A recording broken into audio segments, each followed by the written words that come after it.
G'day viewers. Well, today's little video is about chopping a windscreen.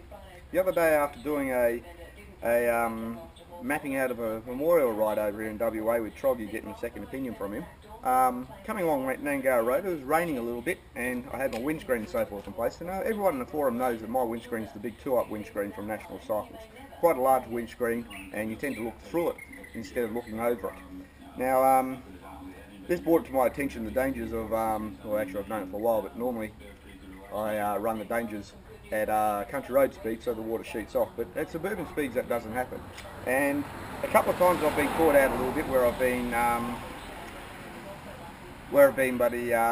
caught in the rain and you've had to look through raindrops at low speeds, which becomes interesting when all you can see is tail lights, you can't see road surface, other vehicles or anything else. So I decided to chop my windscreen. Now you're thinking, oh, geez, here we go, what a mess. It's not as hard as you think. Now first of all, as you can see, I've got a few tools here. I've done a still shots which you'll see as well. First of all, this is a finished result. This originally was about this much higher, right, which is probably about 4 to 6 inches higher than what it is.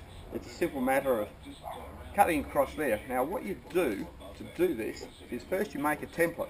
You get a bit of cardboard, which I haven't got here because it's in the bin, and you push it against the inside, or preferably outside, of the windscreen. Felt pen, just mark out the shape there, then cut the template out to suit. Then after you've done that there, you then put this back on the motorcycle, because this is quick release, as you see from there.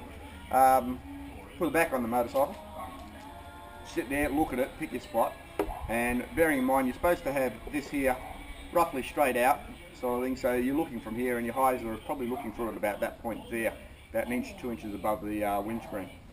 Once you've marked it out there, then transfer the template buddy markings onto the windscreen, right? Hence the shape that I've got here. The actual template comes down through here, which I thought was ugly, so I just extended it straight across.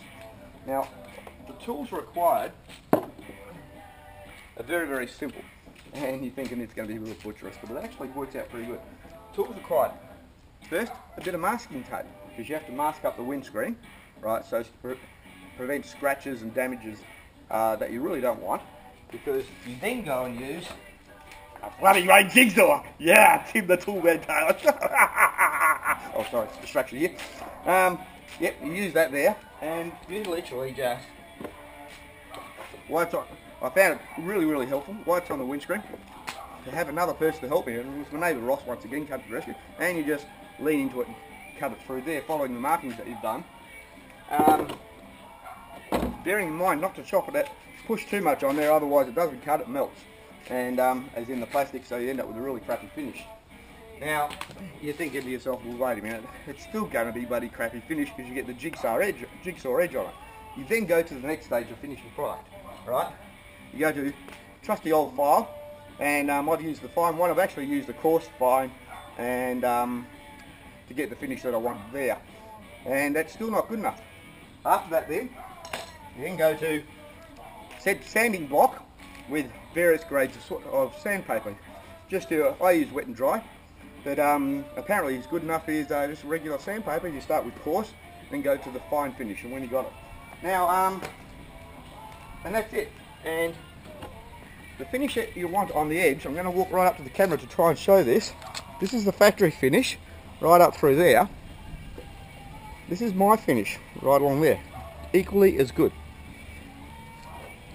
Now when you are cutting it, the only thing you do need that second person, particularly if it's a detachable one like mine, because this vibrates, just to help stop the vibration, because you don't want to have any. So there you go, you don't need to buy a second one, unless you actually want to own two.